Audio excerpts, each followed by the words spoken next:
Hey, hey, hey, it's your girl Keisha, and this is The Authentic Life. This isn't your typical podcast. It's your go-to space for real talk, bold moves, and unapologetic living. Together, we'll laugh, we'll reflect, and we will uncover what it really means to embrace your truth. So grab your favorite drink, get comfy, and let's dive into all the magic that is waiting for you on The Authentic Life. Hello, hello, hello. Welcome to The Authentic Life, the space where we explore what it really means to live fully, to live freely, and most importantly, to live unapologetically as our truest self. If you're new here, I'm Keisha. I'm your host, I'm your guide, and maybe by the end of this, I might just be your accountability partner on this journey. So whether you're tuning in from your car, your office, or your favorite cozy corner at home, I'm just so glad that you decided to join me, girl. And today, we're making it extra special because yes, we made it to our official launch day, December 31st. Let's take a moment to celebrate that thing because it took so much to get here. I do not know if you realize how much time, patience it takes to create a podcast. It is absolutely not for the weak, but I am so proud of myself for getting to this place and getting to this point, not just for starting the podcast, but actually putting the goal of starting the podcast into action. And we are here. It is actually happening. And what a better time to begin this journey than right now, at the start of a new year. The Authentic Life is your invitation to step into 2025 with clarity, with confidence, and the courage to live as your truest self. Remember, this isn't just another self-help podcast for me. The Authentic Life is about getting real.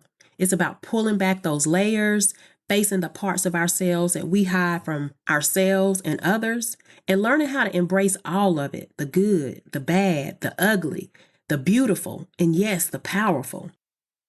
You know, when I started my journey to living authentically, I didn't even realize how much of myself I was putting behind. And believe me, my journey is not a final destination. It's just that a journey, and I am still on it. I thought I was doing everything right. I was showing up. I was being reliable. I was checking all the boxes. But deep down, to keep it a buck, I really felt stuck. I felt like I was putting on. I felt like I was performing, like I was playing a role instead of living my truth and not living the truth of those around me. So today, as we kick things off, we're diving into 3 transformative topics. We're talking about what it really means to live authentically by reaching into what authenticity is not. How to begin your journey of self-discovery, really doing that self-reflection work, being self-aware, knowing who we are and how we show up in our spaces and being okay with that. And then lastly, most importantly, how to embrace ourselves fully and unapologetically. So whether you drink coffee, you drink tea, or you drink wine, grab you some and maybe even a journal, and let's dive into this thing. Because today, it isn't just the launch of The Authentic Life. It's the launch of something that might just change your life. Let's step into this new year together, ready to live authentically and unapologetically. Okay, let's start this thing right.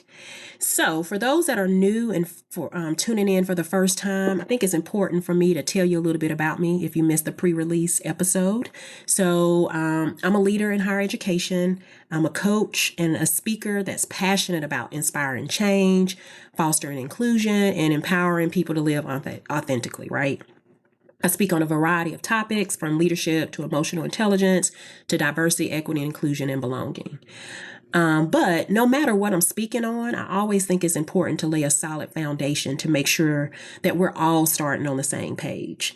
That means that we're coming from the same lens, we're understanding the context, and most importantly, we're getting clear on what something is not before we're actually diving into what something is. And so that's kind of where we're going to start this podcast today.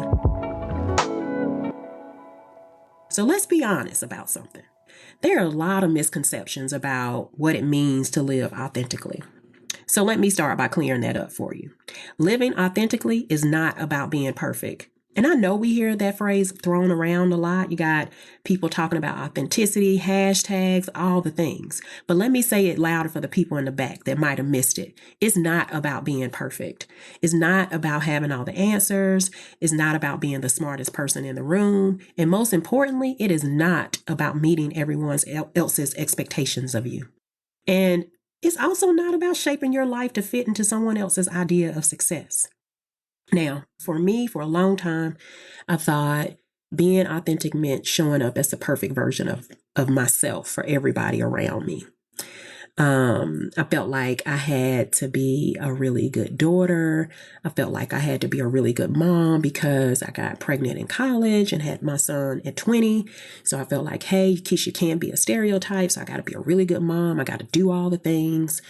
I had to be a reliable friend. In my romantic relationships, I had to be the good girlfriend. And the one that didn't like ruffle feathers. And at work, the dependable colleague, the one that's always there, the one that's always willing to volunteer, the one that's always willing to do the things. Basically, I felt like I had to be the person who always had it together. And while all of the roles in my life are extremely meaningful, I realized that in my attempt to be perfect for others, I was kind of losing myself in the process. So here's a quick little story for me to try to explain what I mean. So many years ago, I was leading a major project at work.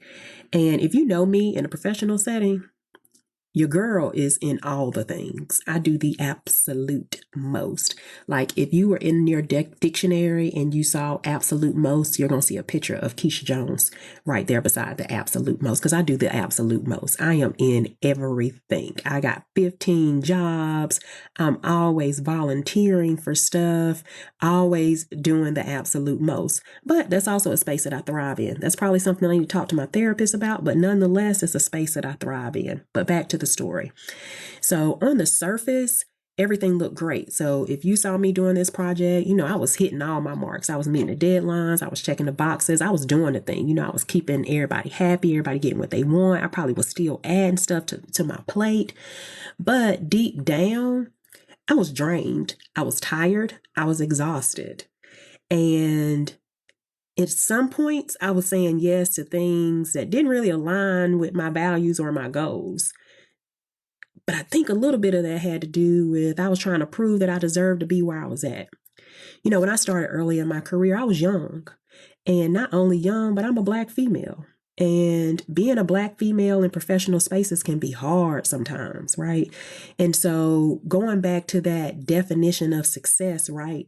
And fitting into someone else's definition of success, I always felt like I had to do extra. I had to say yes to more because in many instances, I'm trying to prove to you that you made the right decision by hiring me, even though I knew I could probably run circles around you and the 5 other people that you had doing the same job. But nonetheless, I felt like I had to do extra, that I had to go above and beyond, and maybe beyond the above and beyond, to validate that you made, or not validate for me, but validate for you that you made the right decision in hiring me and allow me to take on this project or allow me to do the thing right. Because a lot of times, and it could have been subconsciously, but a lot of times I wasn't seeking validation for self. It was really me trying to reassure you that you made the right decision. Now, you may have never said anything to make me feel like you felt that you made the wrong decision, but it's that fitting into someone else's standards and fitting into someone else's definition of what success looks like for us, right? And that's not what living authentically is. That's what living for approval looks like, and that's exhausting. Like in my coaching sessions that I do with folks, one of the things that we talk about very early on is as you move through this thing called life, may it be personally or professionally, how do you define success for yourself? What is your own personal standard for success? Because a lot of times we're shrinking ourselves and we're trying to fit into somebody else's definition. May it be the communities that we operate in and our professional settings, what society says we should be able to do or not do. all of the things, right? And we're trying to combat all of that. But it's important for us to really sit down and say, hey, this is what's important to me. This is what success looks like for me. This is the goals and the standards that I am trying to achieve based off of the definition of success or the standard of success that I have identified for myself, right?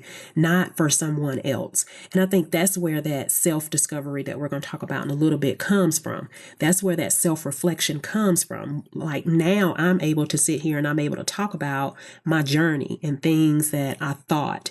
And sometimes it's not to say that I don't revert back to that thinking, because I think once a perfectionist, it's hard to kind of move out of that space, but it's work. But nonetheless, sharing that journey gets you to a place of the self-reflection, because the more that we can acknowledge, the more we can change, right? So let me ask you this. Have you ever felt like you had to hide parts of yourself to fit in? Now, this could be at work. It could be in a friendship. It could be in a romantic relationship. It could even be within your own family. Think about that. Now I want you to think about, how does that make you feel? Thinking that, people aren't getting all of you. They're getting the pieces of you that you think they will accept. How does that feel? That's heavy, right? That's a lot. That's a lot of mental capacity and bandwidth that you have to hold on to and maintain to exist in somebody else's space. It's emotional exhaustion in some cases. Now I want you to imagine what it will feel like just to let all of that go and to show up fully as you. Not the polished you, not the performative version, but the actual real you.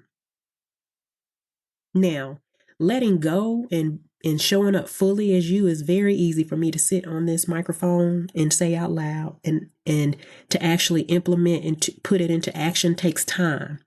So you're going to have to give yourself grace as you journey through this thing called the authentic life. That's something I have to remind myself of quite frequently.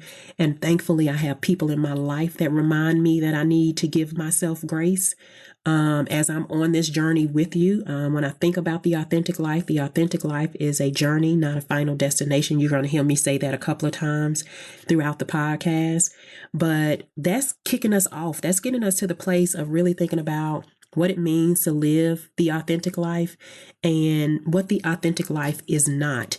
Now we're going to jump into that journey of self-discovery and self-awareness, and what does that look like for us?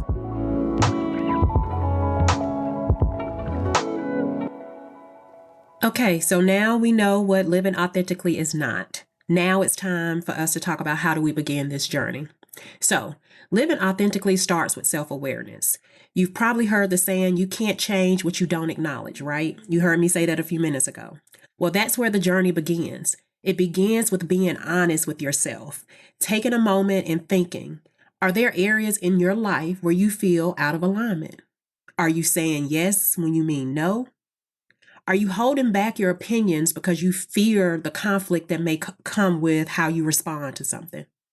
Or perhaps you're so busy showing up for everybody else that you've forgotten to even show up for yourself. So for me, it took a while to recognize this, right? Early in my career, I felt like I had to put on a mask to fit into my professional spaces. I started really young at 24, which is kind of young in a higher education setting because I work in a higher education setting. And the arena in which I started was a male-dominated arena. And so being young, being a Black female, it's that idea of having to prove that you made the right decision. And I'm not going to do the things that you think I'm going to do because I am young and I am a Black female, right? Especially working in a male-dominated arena.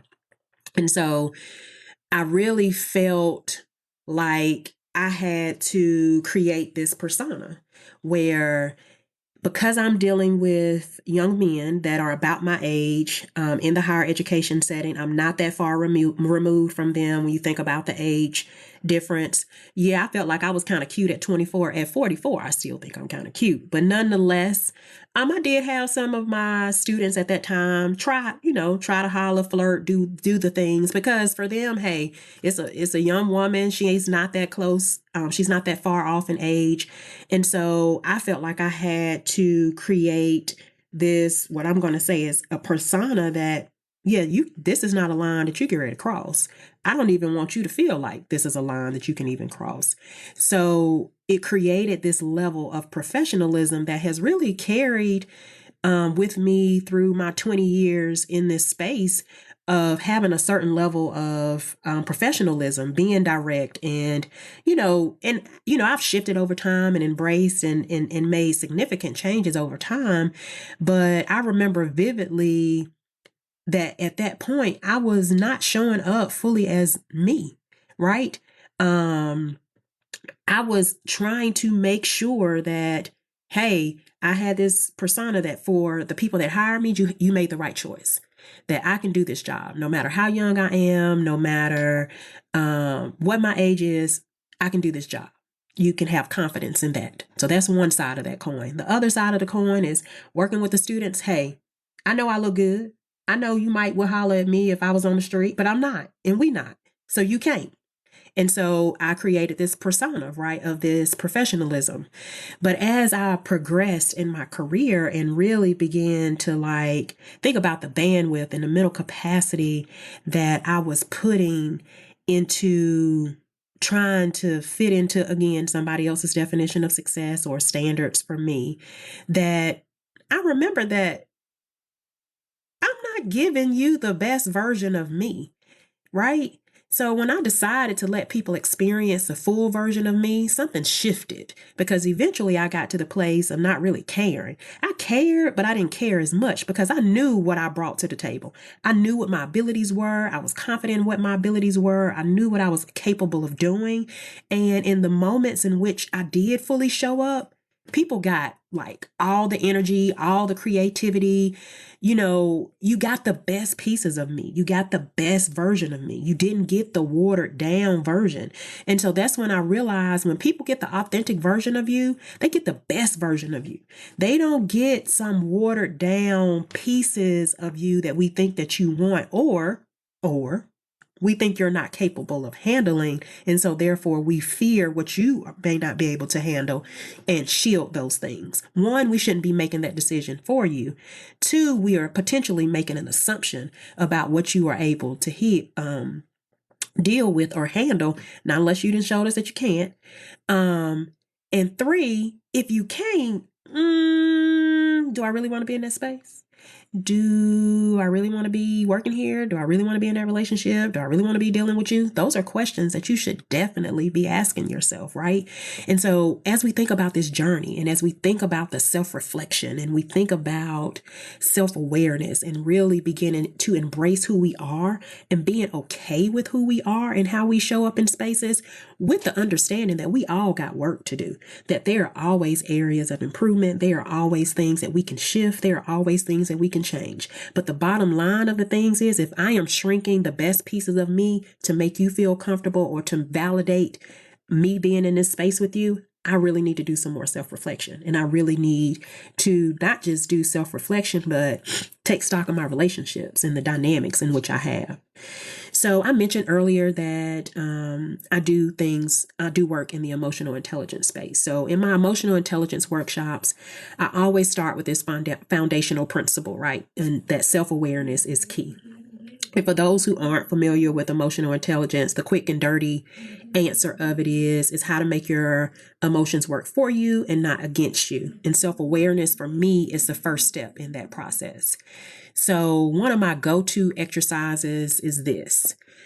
I ask people to reflect on 4 things. Think about your strengths. What are your 5 strengths? What are those things that you rock at, that people call you about, that you know that you can knock out of the park, you can knock out of the box no matter what? These are things that I am amazing in, and I have without a shadow of a doubt that I can do those things.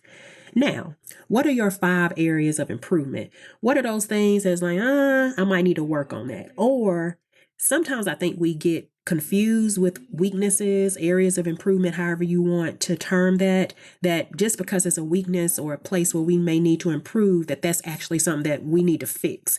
Sometimes it's not always about fixing something, it's about acknowledging something. Remember, I said you can't change what you don't acknowledge, right? So it's important to first acknowledge what are your areas of improvement. So what are those spaces where, hey, you might need to do a little bit of work, or at least you need to be self-aware enough to know that you're lacking in that space. May not be anything that you can do about it right now or anything that you want to do about it, but hey, I'm lacking in that space. I might need to do something. I might need to make some shifts and changes. Then I want you to think about what are 5 things that you value, both in your workplace and your personal life. And I challenge you to do 5 for both. So when you think about the workplace, what are things that have to show up in the workplace? Things that you value, you have to see them in order for you to thrive in that space or that environment. And then think about your personal life. When you're thinking about your relationships, your friendships, your family, your romantic relationships, what are those things that have to show up in those relationships for you to thrive and for people to get the best version of you? And then lastly, is what are your 5 triggers? I think that's something that we don't talk a lot about, right? So let's talk about triggers for a moment, because they often have the biggest impact on our ability to live authentically.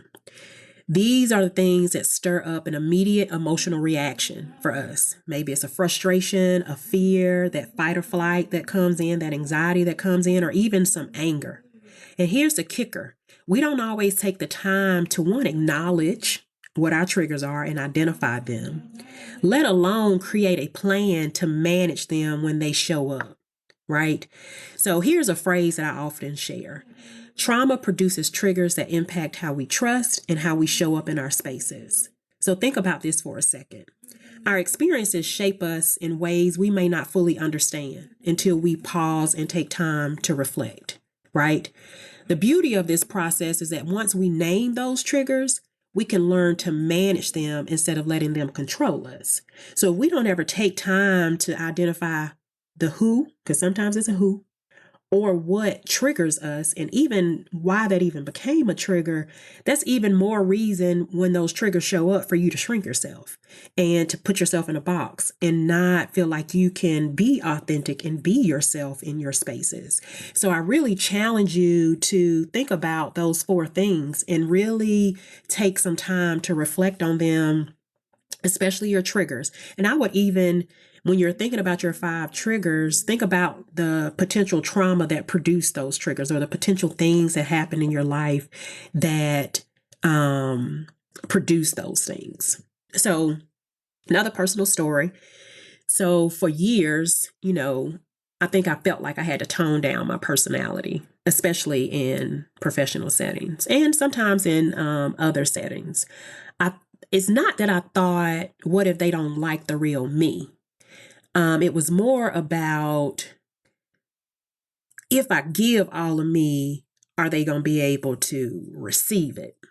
So that might be the same as if they like the real me, but it was really, if I come in here with my blonde hair, is it going to be a problem? Does that mean that I'm not professional? Because we know there are professional norms out here, and people tell you what you should and shouldn't look like, how you should dress, what you should wear, what you shouldn't wear, all of those things. So if I embrace that I like braids and faux locks and having my hair different from time to time, is that going to mean that I'm not professional?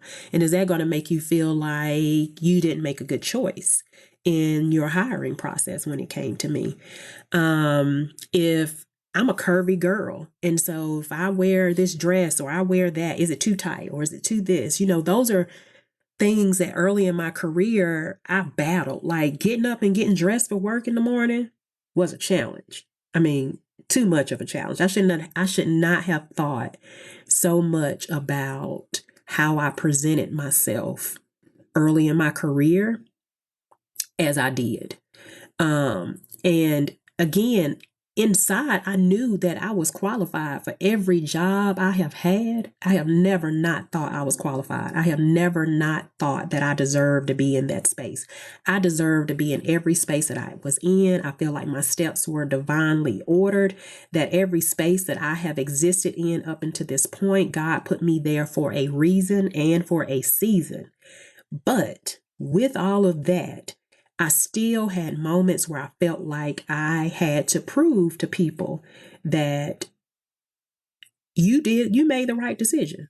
And so sometimes that wasn't in my work ethic. Sometimes that was just purely just off of how I look. Because again, I'm carrying that you're a young Black female. You started really early in your career. You progressed pretty early in your career. You've worked in different arenas. And eventually, I transitioned out of the male dominant arena of higher education and into the regular realm of it, where I'm experiencing all students. But at the end of the day, it still put me in a position to really feel like I needed to shield myself and to wear a mask. And so but here's what I discovered. When I showed up as my full self, people got my energy, people got my passion, could see my passion. My creativity flowed naturally, and it actually brought out the best in people that were around me, right? So a good, I guess, scenario or a time that validated me, and Keisha, you just need to be you. As I mentioned, I'm a speaker. I speak a lot. And in a lot of my presentations, people, you do your speaking, you do your thing or whatever, and afterwards you may have people that come up and talk to you about what you talked about. And sometimes people talk to me about the topic, but what I found was a consistent theme or consistent message that I got at probably 90% of my speaking engagements. And I speak in a good month, I could speak 5 to 6 times in a month. And 90% of my speaking engagements, when people come up and talk to me, especially women, and especially women of color, is the appreciation of me being me.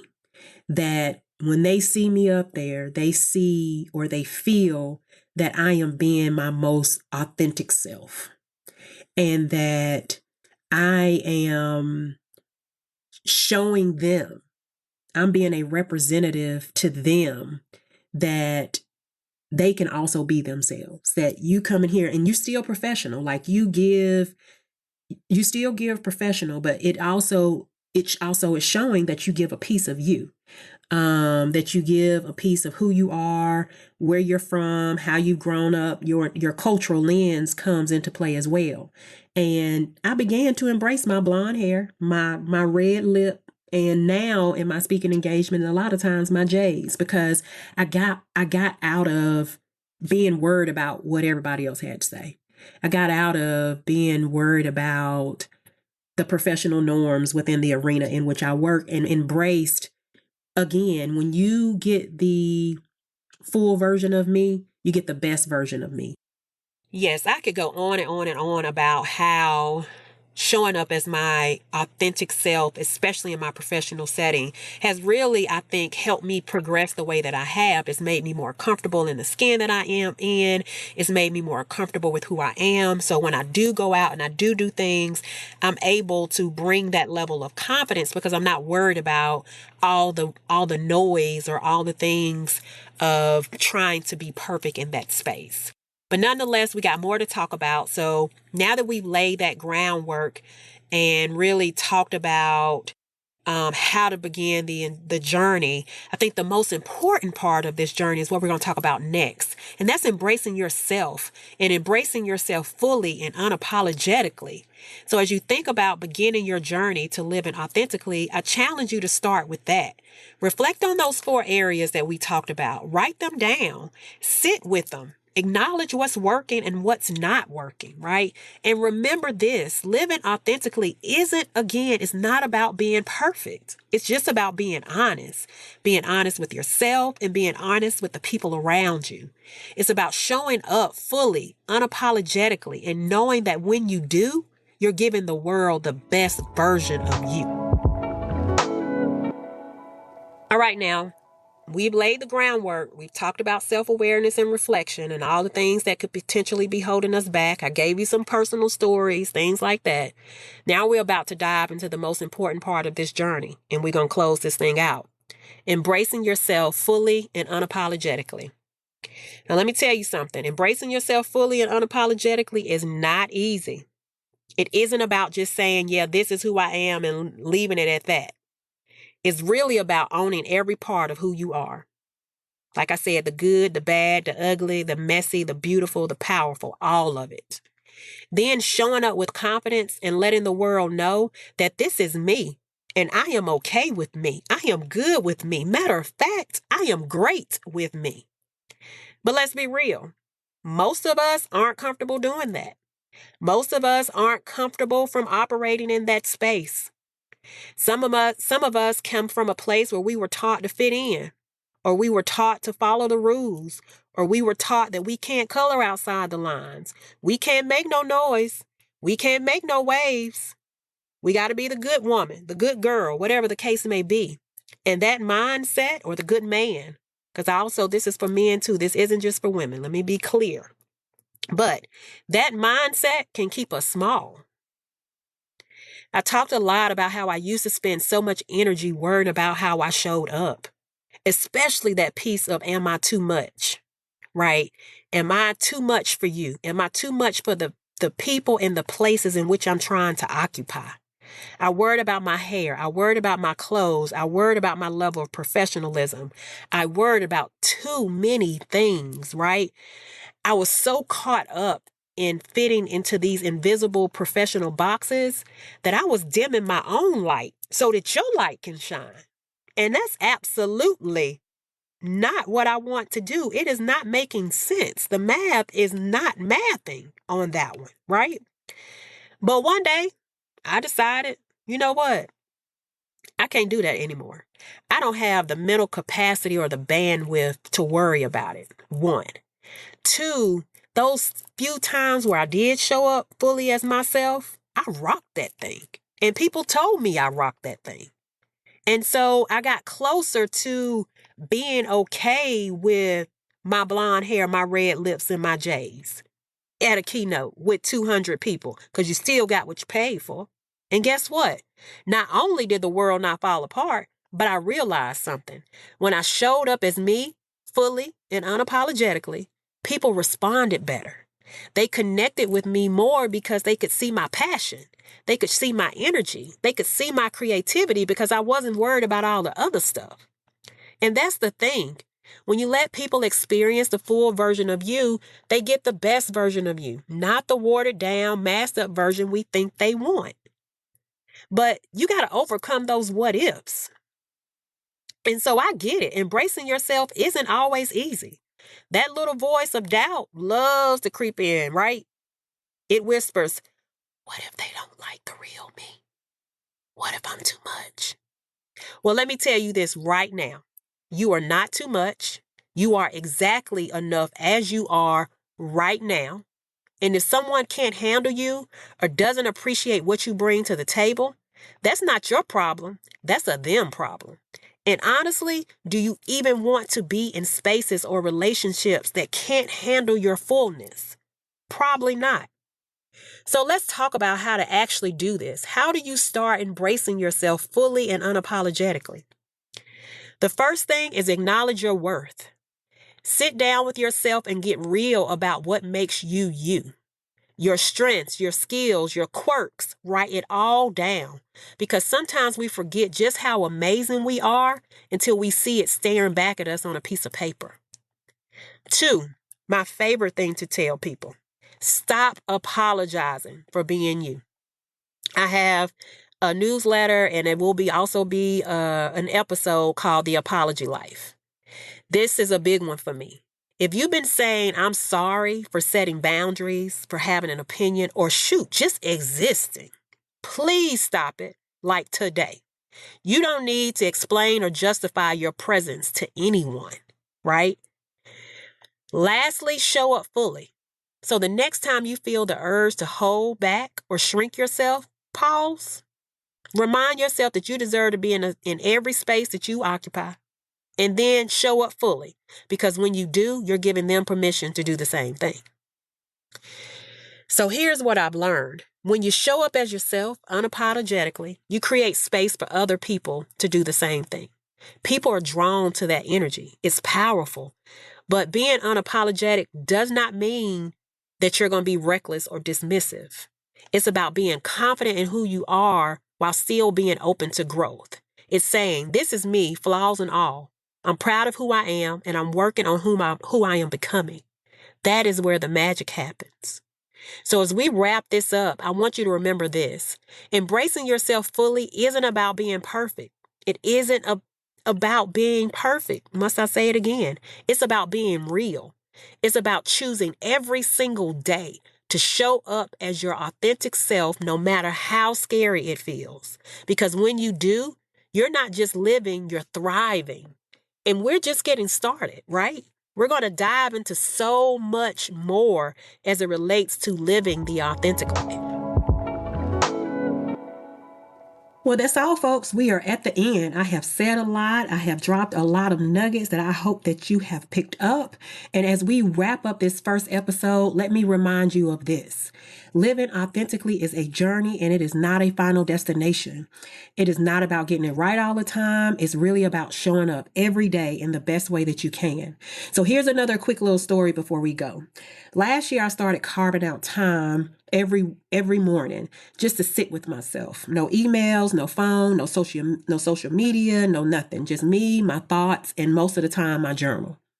At first, it felt a little awkward, like, what am I supposed to do with this silence? But over time, it really has become a favorite part of my week or a favorite part of my day. That quiet space has really helped me reconnect with myself and get clear on what authenticity looks like for me in that moment. And not just to do that, but also to kind of process, like, what my day going to look like? What has my week look like? What did my night look like before? What am I dealing with now? What do I need to process and get out my head so that I have a wonderful day? So with that, I'm going to leave you with some homework. Yeah, we do homework around here, but it's easy. It's all going to be around that self-discovery and really beginning to embrace you, right? So I want you to take 5 minutes today to sit with yourself. No distractions, no people, no social media, no phone, just you. And ask yourself this: what does living authentically look like for me? And if you don't know yet what that is, that's okay. It's all right, because we're starting with the intention of finding out. So that's your homework. That's what I want you to work on. Now, thinking about the next podcast and the next thing that we're going to be talking about, we're going to be diving into boundaries. Why they're hard to set, how to protect your peace, and how they're actually a radical form of self-love. So trust me, you don't want to miss that piece. You don't want to miss that conversation. With that, I want to thank you again for joining me for the first episode, the first full episode, and the first step of the journey of living the authentic life. So if this episode resonated with you, please don't forget to hit subscribe, leave a review, and most importantly, share it with the world. Share it with someone who needs to hear this. Remember, the world needs your authentic self, so don't be afraid to show up. With that, this has been The Authentic Life. I'm Keisha. I'm your host. I'm your guide, and maybe even your accountability partner. So until next time, peace, love, and blessings, and live the authentic life every day. Have a great one. Well, folks, the episode has come to an end. Thank you for hanging out with me on The Authentic Life. If you love today's episode, don't forget to subscribe, because subscribing is just like an instant invite to more fun, to more inspiration, and to more authentic vibes. I could also use a review. So leave a review or share this with someone that you feel needs a little inspiration. But whatever you do, let's spread the joy of the authentic life. Remember this: your authentic self is your greatest gift to the world, and no one should ever make you feel like you aren't. Until next time, stay true, stay bold, and keep living the authentic life. Peace, love, and blessings from your girl, Keisha.